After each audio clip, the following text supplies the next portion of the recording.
A maioria das pessoas acha que quando um episódio é banido, ele tem algo de extremamente absurdo ou preconceituoso. Contudo, isso nem sempre é verdade. Um episódio de um desenho da Disney sumiu por meses e o motivo está longe de ser violência ou palavrões. Entretanto, esse está longe de ser o único caso. Alguns episódios foram banidos por conter coisas nojentas, outros por tentar brincar com religião, piadas com duplo sentido e até um caso onde o desenho causou um pânico em um país inteiro. Por isso hoje eu vim mostrar alguns episódios que sumiram da televisão ao redor do mundo e como eles causaram uma polêmica gigantesca em suas épocas. Em 2023, a Disney, para superar o fim de obras consolidadas como The Owl House e Amphibia, ela lançaria o seu mais novo desenho, Garota da Lua e o Demônio Dinossauro, que foi elogiado pela sua criatividade numa multidão de desenhos semelhantes do Disney Channel, muitas vezes se destacando do resto do canal. Só que um episódio em específico acabou fazendo isso de uma maneira tão negativa na visão da Disney que ele acabou sendo cancelado momentos antes de ser aprovado para passar na TV. O que acontece aqui é que o episódio aborda como tema central a participação de uma personagem transgênero na equipe feminina de vôlei do colégio, tendo analogias a dificuldades que pessoas trans enfrentam, mostrando a Brooklyn, a personagem principal da história, sofrendo transfobia da técnica adversária. O episódio em si é super bem animado, possuindo referências ao orgulho que Brooklyn tem por sua sexualidade, enchendo de bandeiras trans o tempo inteiro. Tem partes que o episódio até tá com o dane-se, mostra de um jeito bem direto como a capitã do time sofre por sua transição e como ela precisa se esforçar mais do que qualquer outra pessoa para chegar onde chegou. I'm trans. My very existence breaks Greer's rules, which means as long as I'm a member of this team, we'll never escape. This is all my fault. Sobre esse contexto, o episódio foi banido e sequer viria à luz do dia até ser vazado alguns meses depois. Meus amigos, quanto ao motivo do banimento, ninguém tem a menor dúvida que o episódio foi banido pela personagem trans e a discussão que o episódio levanta. Mas dessa vez, por mais que por quase todo o meu canal eu critique a Disney e até por algumas decisões controversas envolvendo a comunidade LGBT, eu meio que consigo entender o lado deles dessa vez. Esse episódio sairia em 2024, ano de eleição nos Estados Unidos, que havia uma divisão gigantesca sobre temas que são exibidos na TV. De uma forma ou de outra, a Disney seria afetada por isso, e a última coisa que eles querem como empresa é sofrer retaliação de parte do público. Ainda assim, uma coisa é fato: esse episódio, mesmo sequer tendo sido lançado, sempre será lembrado no mundo das animações. Você percebe o que tem de errado quando o episódio gira em torno dessa varinha? Eu tô vendo que esse vídeo vai ser difícil de monetizar. A primeira temporada de Star vs Força do Mal é definitivamente a mais boba da série. Isso acontece porque os personagens estavam sendo introduzidos e, por causa disso, eles parecem bem mais imaturos do que se tornariam no futuro. Por um lado, isso é bom porque o desenho sabe disso e faz histórias mais simples. Por outro, alguns episódios são ridículos, como é o caso de agora. Meu Globo, eu vi muitas coisas ruins nas últimas temporadas de Star vs Força do Mal, mas esse episódio consegue competir porque ele é muito desinteressante. De um lado, nós temos a história do Marco, que é até algo ok e até tem algumas boas cenas dele tentando superar os seus medos no karatê. O problema é que a parte da Star é muito sem graça. Por algum motivo que sabe sei lá cargas d'água do porquê, ela vê uma varinha mágica na TV e fica obcecada pelo item. Novamente, um item com esse design. O pior é que o episódio tem pelo menos umas 3 ou 4 cenas com duplo sentido por causa do formato da banana. Tipo, só não é engraçado ver a protagonista do desenho atrás de uma coisa tão ridícula nesse tempo. Diferente do caso anterior, o episódio foi banido de um jeito bem mais simples. O Brasil costuma ser bem de boa com censura, então felizmente nós tivemos esse episódio livre passando na TV. Mas em metade da Europa, o episódio se encontra perdido até hoje.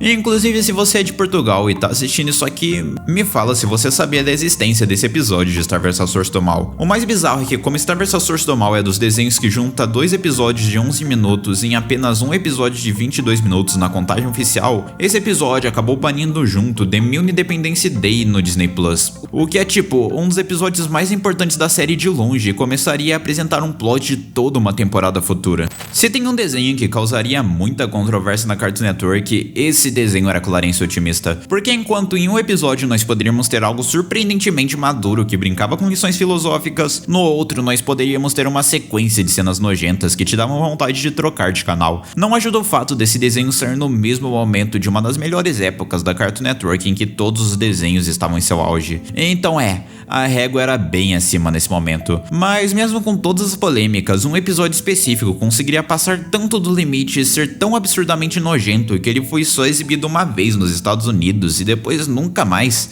O episódio é sobre como Clarence decide fazer uma série de apostas para se provar e receber validação de outras pessoas. O Belson, querendo acabar com a felicidade de todo mundo, desafia o Clarence a comer 500, eu repito, 500 ovos cozidos. E eu acho que a essa altura do campeonato fica bem óbvio o problema desse episódio e por que ele seria tão polêmico. Tudo isso só viria a piorar porque o episódio tem algumas das escolhas muito nojentas e mostra alguns dos ângulos de câmera mais estranhos e nojentos possíveis. Posteriormente, focando no Clarence ficando doente e contaminando todo mundo na escola depois de comer tantos ovos num dia só. Cara, esse episódio é muito nojento. Desde a ideia até a execução dela que consegue ser pior ainda. É agonizante pensar numa pessoa doente toda suada com espinhas no corpo te perseguindo e querendo te tocar, como acontece aqui. Por algum motivo esse episódio passou facilmente aqui no Brasil e nunca realmente chegou a ser banido. Mas se isso é um problema pra você, se preparem, porque o próximo episódio dessa lista literalmente mostra o diabo aparecendo em uma série pra crianças. Mas antes, um rápido aviso.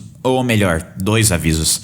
Primeiro, deixa o like, comenta algo abaixo e se inscreve no canal, até porque apenas uma pequena porcentagem de vocês que assistem são inscritos, então se você gosta de desenhos animados, aperta esse botão vermelho e me ajuda a chegar nos 100 mil inscritos. E o segundo aviso, recentemente eu tô interagindo muito mais em cal no meu servidor do Discord e tem até uma grande chance de eu estar falando com algumas pessoas nesse exato momento. Então, se você quer conhecer pessoas legais que também gostam de desenhos ou quer trocar uma ideia comigo, lá é o lugar ideal. No início dos anos 90, o mundo estava sobre um contexto histórico estranho. Essa era a época que alguns shows de TV foram acusados de ser obra do diabo. Apesar disso, muitas vezes era a mídia que forçava esse problema e colocava isso na cabeça de pais mais conservadores. Com isso em mente, a Disney lançou um desenho chamado Darkwing Duck, que por sua vez nunca foi muito famoso, mas teve um episódio que chamaria a atenção pelas suas controvérsias negativamente. No episódio, a filha do protagonista, Darkwing Duck, acaba sofrendo bullying na escola e no caminho ela encontra o faxineiro, que tinha um nome no mínimo estranho. Bring your king, will you?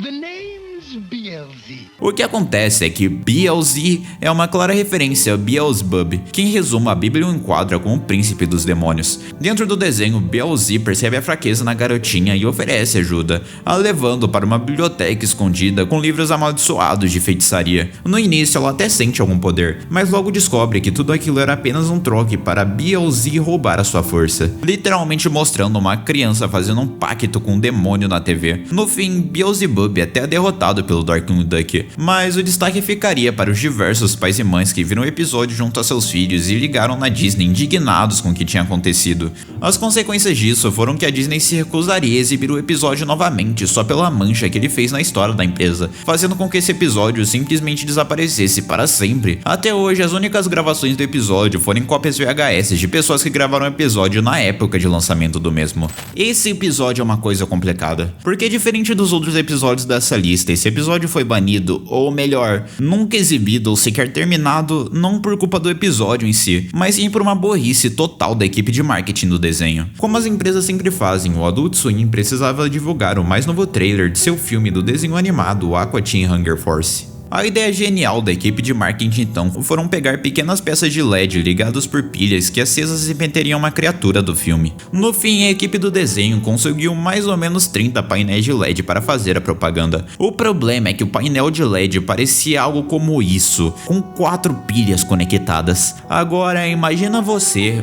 uma pessoa que não tem a menor ideia do que é Aqua Teen, então depois de um dia cansativo de trabalho na hora da madrugada você decide voltar para casa e no caminho você acaba se deparando com dispositivos assim presos em lugares suspeitos. Muitas pessoas confundiram o dispositivo com bombas e acionaram a polícia, causando um caos imenso nos Estados Unidos durante uma madrugada. Eventualmente, alguém acabou notando a semelhança do painel com o filme do desenho e o caos foi resolvido. O Adult Swim então teve que pagar $2 milhões por causa do incidente, que curiosamente era até mais que o próprio orçamento do filme que eles estavam produzindo.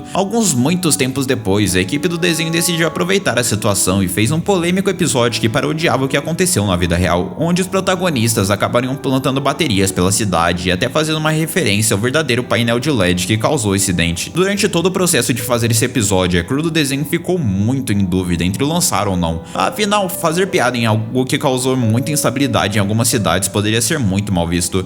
Então, antes mesmo de sequer finalizar o episódio, o Adult Swim decidiu cancelar o projeto por completo. Contudo, uma versão cortada do episódio acabou sendo vazada em 2015 e é assim que nós sabemos da existência do episódio nos dias de hoje. E bem, eu acho que por hoje é isso. Muito obrigado por me ouvir até aqui, valeu mesmo por serem incríveis e eu te vejo no próximo vídeo. Tchau!